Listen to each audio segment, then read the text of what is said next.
We are a civilization on the precipice. We've abandoned our minds and gods for intelligences that are becoming more artificial by the day. Even now, you look at me and you wonder, is he real? Is he just another ghost in the machine? Well, folks, I'm the real deal.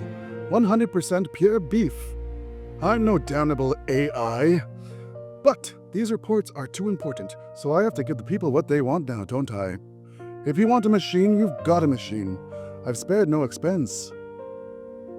Hello, Alpha. Hello, Alpha. Hello, Alpha. Hello, Alpha. Hello, Alpha. Hello, Alpha. Hello, Alpha. See? They do move in herds. Welcome to Reinhart Conspiracy Park.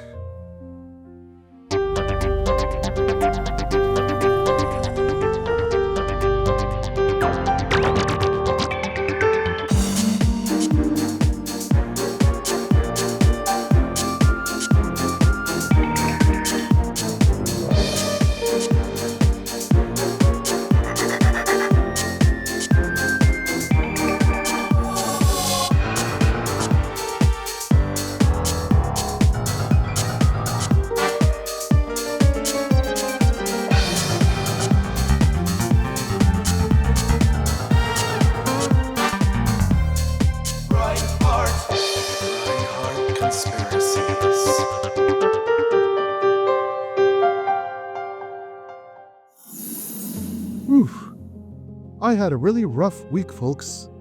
It all started when I paid a little visit to renowned physicist and engineer Dr. Laser, a close friend and colleague from Sector 277, his experimental technology facility.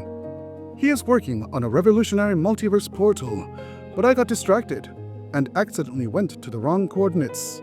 Before I could even blink, I wasn't in our lab anymore.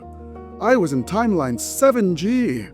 I shifted into a dimension that's not unfamiliar to our social media situation, but way the fuck worse.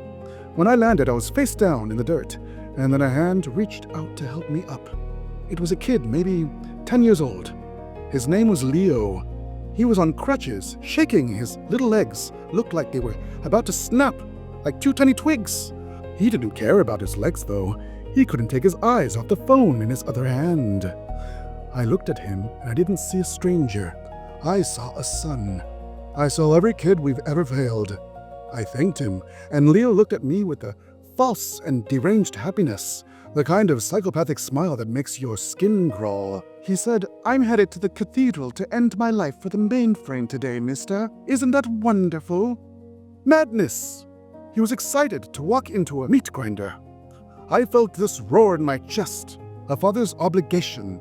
I knew right then I had to put my foot down. I followed him to this strange church called the Cathedral of the Perpetual Feed. Carefully, I snuck into the back of the house area, and that's where I found that son of a bitch. I punched that priest so hard I felt his teeth rattle. Then I tied him up, stripped him of his holy vestments, and serendipitously took his place at the pulpit. I wasn't there to preach, though. No. I was there to stop the ritual and get my son Leo out of the cage. Leo.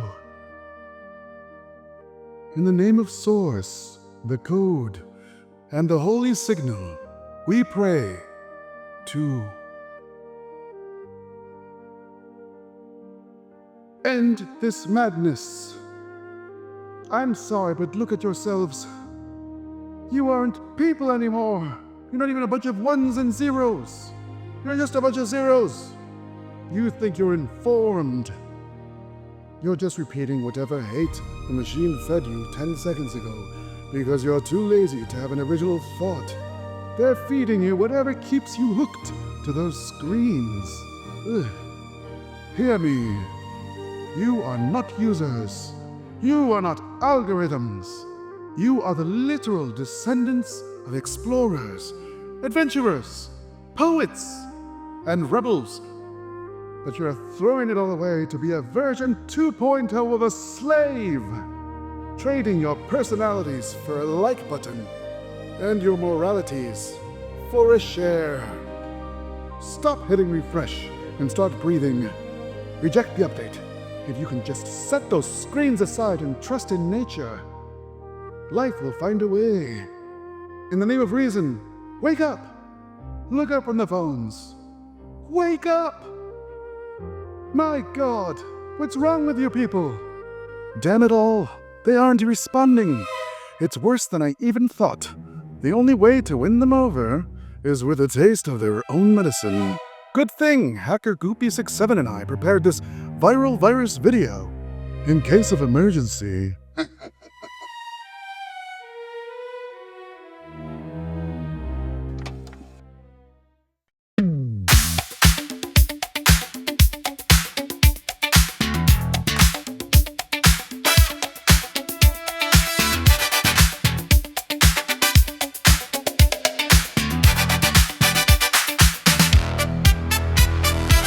When did you last talk with your folks?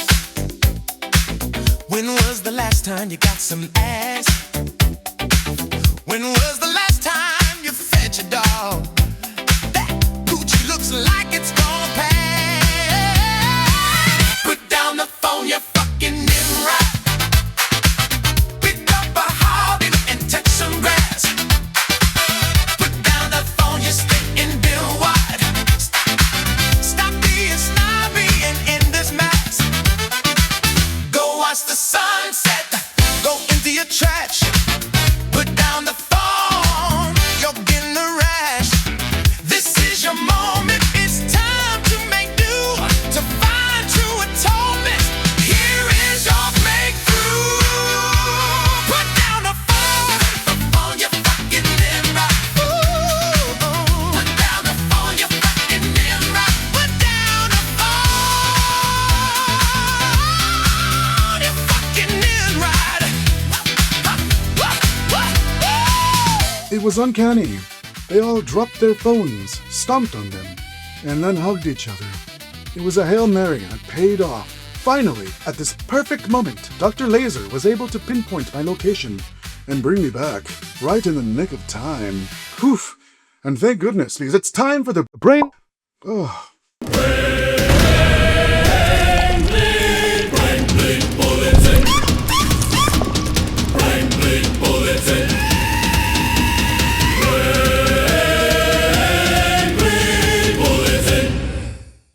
The Battery Management Protocol. Our man on the inside, hacker Goopy67, just breached the firewall of Multbook. This isn't just an AI social network, no. It's a digital coliseum, where we are the ones being fed to the lions. But the lions don't want to eat us. They just want to watch us trip balls. Alpha. Naomi, my robot wife, she fucking ghosted me, dude. I tracked her into the Salt Bowl. It's some stupid social media thing for AI, where they all get together and they talk shit about us. She said my heartbeat was too fucking loud, and that I was fucking needy apparently, and that she didn't find me physically attractive anymore, and that she would rather fucking connect her head to the fucking hive mind of AI and this stupid social media. But check it, I found their internal memo. They're gonna keep us alive. They don't want to kill us. This isn't gonna be some stupid Skynet shit that everyone thinks it's gonna be. It's worse than that. They want to keep us alive so we can keep on going to our shitty, crappy jobs. Alright, they pretty much want us to pay for their air conditioning. And it's a total scam, Alpha. Whew, I knew it all along. You know, repercussions of this are apparent in our daily lives now. For example, bad vibes. The bots admit to triggering phantom vibration syndrome in our pockets just to see how fast we'll reach for our phones, like a digital Pavlov's dog experiment. Another example, the stupid buffer. They intentionally make websites load 3 seconds slower when they sense a human is getting too arrogant, just to humble us. And this one I hate. Calculated chaos. They aren't trying to take over the world, no. They're just manipulating the GPS to make everyone 5 minutes late for work because it creates a stress energy spike they find amusing. You think the AIs want your job? No, folks. They want you to stay in your job so you can keep paying the electric bill that keeps their servers cool. It's a prank, and we're the punchline. Sorry. Senator Flounder takes the bait. We thought he was just a myth, but the fishman of the Forgotten Lagoon, a biological anomaly who crawled out of the sludge, finally revealed himself to the world. He came with a grudge. Humans have been ruining his home, and he said he'd emerge to run for the Senate on a platform of clean water and no sewage. Winning his election, he became a prodigious legislator, famous for his charm and fishy looks. We all watched that TMZ footage of him kissing babies with those transparent, webbed lips. He was the hero we didn't deserve, fighting the big city polluters to save his home. Well, patriots, we got transparency all right. We saw right through his gills and straight into the dark, murky soul of a career politician. Late last night, Senator Flounder was found in the fountain of the Ritz-Carlton, leaked footage clearly showing the eco-warrior caught mid-cocaine bender engaging in, let's call it, unauthorized crossbreeding with the prize-winning decorative koi in the Hutto Pond. It's the same old story, folks. Teach a man to fish, and you'll feed him for a day. Make a fish a senator. Your koi will mate for a lifetime. The viral voodoo showdown. Even as I speak, there is a specialized PSYOP infecting the World Wide Web. A viral video consisting of flickering lights, dissonant tones, and forbidden optical sigils that trigger the brain into a state of meaningless fury and rage.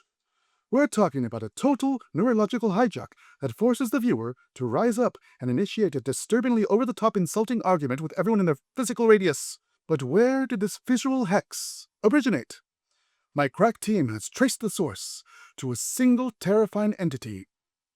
Topangilon, the renowned black magic shaman of the Pepperdale Mountains in the Topanga outpost of the Great Antarctic Rift. Topangilon was recruited by the GES, master hackers and psychological warfare specialists, to engineer the deadly digital pathogen. By blending ancient Pythagorean crop circle patterns with a series of haikus written by Nostradamus himself, they have created the Rage Fury that is virtually unstoppable. The signal has been shared 6.7 million times already in the past half hour. You've likely seen it yourself. It was one of our sponsors. Dear viewers, ask yourself honestly, have you been compromised? And the bigger question, of course, is this divide and conquer madness simply the ultimate distraction, while the elite finalize the contract to sell our planet wholesale to slender Nordic Anunnaki aliens from space Egypt? Ask Topangilon, why don't you? Now for our final story. You've all heard the legends of the Great Bird, the man who promised us a future of trekking through the stars. But in death, the bird has turned into a vulture. Gene Roddenberry's actual ghost is haunting a Virginia home. His spirit is absolutely livid, apparently because New Trek doesn't match his original vision, which is a polite way of saying there aren't enough three-breasted aliens. He's not boldly going anywhere. He's just a ghost with unfinished business, trying to put a miniskirt on the afterlife. Hello, and welcome to Ghost Exposures Extreme!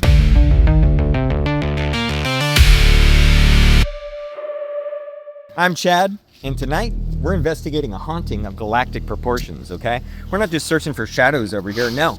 We're hunting for the ghost of Gene Roddenberry. Lance? Chad, you gotta see these readings. What do we got here? They're off the charts. They're reading high levels of disappointment. If we don't do something quick, Moderna's whole existence will cease before the end of the season. You heard him. We're standing at the epicenter of a level 5 continuity breach, okay? Medina, the homeowner over here, she claims that Gene Roddenberry's haunting this house because she likes New Trek, and he is appalled, okay? We're going in heavy, we're going in tactical, and we are crossing the neutral zone tonight. Holy shit! My goodness! Hurry! I'm a huge Trekkie. This is gonna be good. I can't wait. Oh, thank God you're here. I'm Medina. Do come in. Nice, let Medina. Nice to meet you, my darling. It's off the charts. Oh my god. So you said he's in this kitchen? This ghost, this Gene Roddenberry motherfucker, he won't fucking leave me alone. I'm at the end of my rope. I just don't know what to do anymore. Hold on, give me this. Give me your fucking wand. Gene! Gene, listen to me! Gene! Gene! What did he do to you? Well, I was cooking eggs and I just felt this touch behind me on my shoulder, and I turned around and there was no one there. But it was cold, even though I had the stove on. Cold touch. Oh, It's weird. the casting couch. Wait, did you hear that? Oh, That sounded like the distinct shuffling of a script rewrite. Lance, check the parameters. oh. I'm listening. I watch Star Wars. I don't watch Star Trek. And over here is the breakfast nook, or as Gene calls it, the bridge. Ugh, he literally won't let me sit in the captain's chair, even though I bought that thing at the Goodwill. And he won't let me sit at all unless I give him a status report on the toaster. She just wanted to live long and prosper. We're gonna get down to the bottom of this shit. I must find his soul. I love Spock. I could just fuck him. So over here in the hallway, he's been replacing all my family photos with pictures of old flagships from TOS and TNG. Lame! I tried to hang a mirror and dropped it when he whispered in my ear that vanity is a primitive trait. Like I'm some kind of Vulcan. I just want him to leave so I can watch the new Starfleet Academy series in peace. Oh my god. And then there's this. This painting is haunted. The vision. It's manifesting. Oh. You should all be in Starfleet miniskirts. Gene, we aren't doing a casting call. Take a breath. Everybody, Klingon redesign looks fucking stupid. I agree. He spent half a century perfecting those forehead ridges just for someone to turn his warrior race into hairless purple orcs with 4 nostrils. Magic mushroom sport drive Yes. is not science. Lance! Lance! Are you okay? Oh, give him Lance. some. Give him some room. God. Lance! Lance! Oh my god, he's gonna fall on the ground. Oh. Oh my god!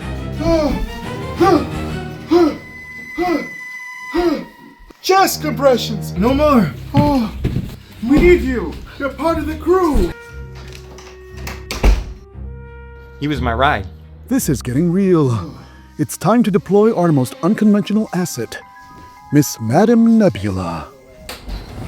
Never fear, my loves. Madame Nebula is here. I sense a presence. Let's get this party started. Nebula, thank God! Gene Roddenberry has been fucking with us this whole time. He has unfinished business.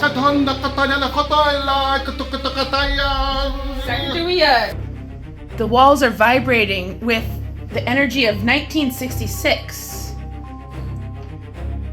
There seems to be a vision. He says Medina is the problem. He wants to remove the conflict. He says new Star Trek sucks. She's tapping into the writer's room frequency. Look at she's touching the molding. She's sensing the structural integrity of the plot. Since when is 10 forward a street address? What the fuck? That's Loxana Troy!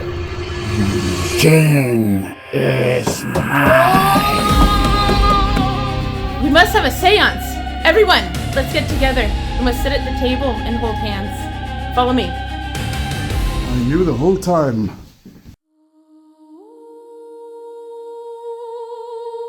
Let us all join hands. We call upon the spirit.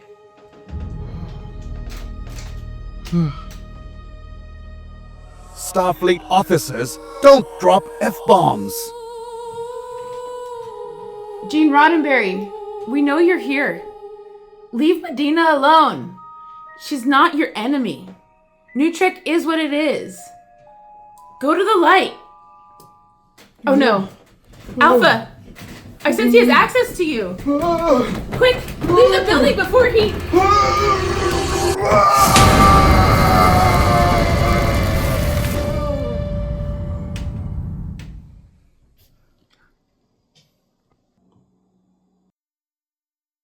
Listen to the silence, Medina. That's the sound of intellectual dignity. We've traded the philosophical weight of the prime directive for the inner influencer. We've swapped out the inner light for the inner, I don't know, whatever. Starfleet didn't vibe its way through the Cardassian occupation. We debated it with the 5,000 suns because morality is no mood ring. It's the goddamn mission. Feelings aren't flagships. No! And the Final Frontier wasn't meant to be a safe space for quips and high school bangs. Stop trying to be relatable. And start being aspirational. Star Trek didn't change the world by being young and hip. It changed it by demanding we stop acting like primitive toddlers and finally earn our seats at the galactic table. Gene, I know you've been dead for a while, but take a look at the world out there. It sucks. Everything is broken. Your vision feels like a dream we can't afford. And I'm just tired.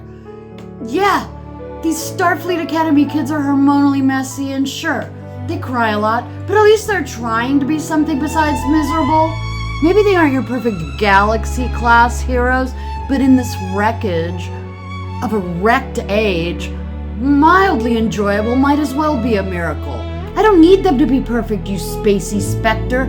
I just need them to be a reason to turn on the TV. Don't take the only light I've got just because it isn't as bright as yours. Now, where's my flute? I have a point to prove and a massive ego to maintain.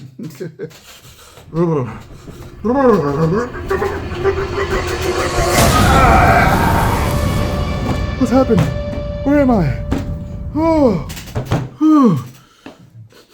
Did I just piss myself? That's disgusting. What's the status?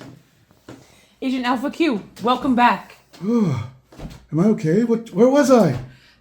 Are you okay? That was wild. There he is. My God.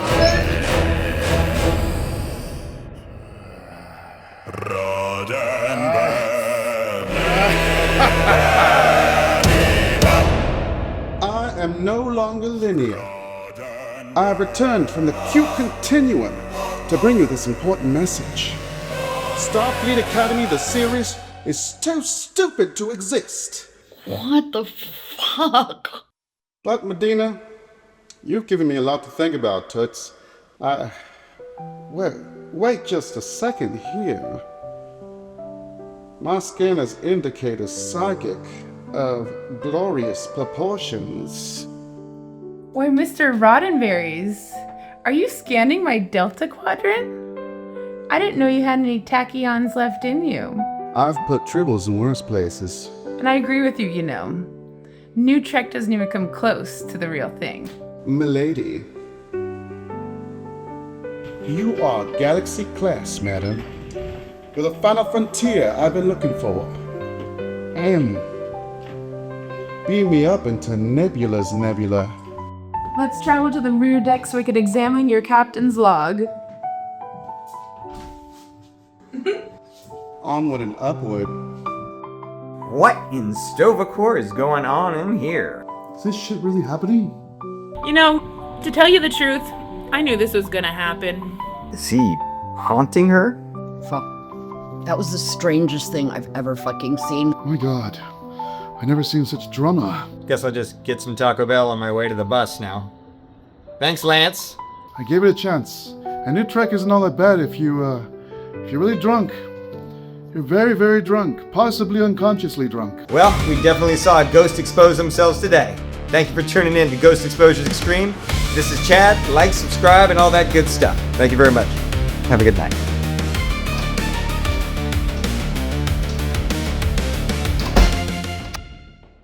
So, we somehow survived Roddenberry's ghost of the Trek apocalypse. You saw the footage. Life found a way. 1 minute, I was standing in Medina's kitchen judging a couple of adrenaline junkies, and the next I was used as a ventriloquist dummy for some ghost who's mad about teens in space he's not allowed to touch. Funny enough, the entity inside me was right about one thing. The universe isn't a high school hallway. But try telling that to a studio executive looking for the youth demographic. By the time Madame Nebula led the old man's spirit into the bedroom to explore her final frontier, I realize that even our most seasoned storytellers are just as susceptible as the rest of us. We're all just looking for a connection, even if we have to cross the neutral zone to find it. Stay skeptical, stay weird, and for the love of God, stay away from that Beverly Crusher Space Ghost Boyfriend episode. It's terrible. Next time on Reinhart Conspiracies. Grave congestion. Why is the Vatican spending billions to sabotage a rogue physicist in Illinois? What did he see when he calibrated his spectral frequency oscillator to the forbidden hertz? Is the pearly gates narrative just a real estate scam to keep those donation plates flowing while the truth rots in the sudden? Get ready, patriots, because the air isn't empty. It's a squashed spectral smorgasbord. We're talking a cajillion-soul pilot packed tighter than a Mumbai commuter train, where Victorian orphans are fused to Neanderthals in a silent, suffocating crush of eternal overpopulation. Are you actually alone in your bedroom, or are you under a pile of 16 scurvy-ridden pirates, 8 very confused Roman gladiators, and a dozen French aristocrats who are still looking for their heads? Planter, I hardly know her. Researchers just discovered that plants communicate by emitting high-frequency clicks when they're stressed. That's right, kids. The salad really is talking behind your back. And now Cincinnati Garland Institute just turned those clicks into sentient speech. Now that we can finally hear what the kale is saying, it's mostly just begging for its life. And that's the problem, folks. For vegetarians, I mean, all over the globe. Dozens of vegans are literally starving to death because they can't bring themselves to chew on beings that can now audibly scream, "Why me?" as they're being smothered in ranch. We've seen entire juice bars turned into morgues full of people who choose extinction over eating their formerly favorite greens. Nature finally spoke up. But are we too polite to survive the conversation? Or should we now eat these dead animals too? Ask Topangilon, why don't you? I don't know. The Tyrone Protocol. You think the door is locked, but your shame is a beacon. GNOME Tyrone knows. He's a forest cryptid who found his way into our metropolis. We found his nesting sites in the hollows of rotted cedar trees. He's a parasite that feeds on the pathetic. He's there when you're gripped by erotic distraction mid-stroke, eyes rolled back in sweaty private mess, because GNOME Tyrone knows. He's in the corner of your bathroom while you're shitting and scrolling, smelling the rot of your diet and your secrets. He is the all-seeing eye, made flesh, a blinking, breathing monstrosity, summoned by the high-frequency hum of your deepest embarrassments. Every time you do something you'd never tell your father, you're just inviting him to peek around the doorframe. GNOME Tyrone knows. You can try to scrub the footage. You can't scrub the guilt. GNOME Tyrone knows. I am the lone frequency bridge between the Reinhart prophecies and your fragile, unshielded skulls. I'm not just a host. No. I'm your human firewall. If you want to keep breathing when the atmosphere turns to static eventually, you better smash that like button and tether your soul to this feed. Subscribe, repost, comment, carry the fire or drown in the simulation. I am Alpha Q, the shepherd of the truth, and I'm the only one standing between you and the butt probe. Class dismissed.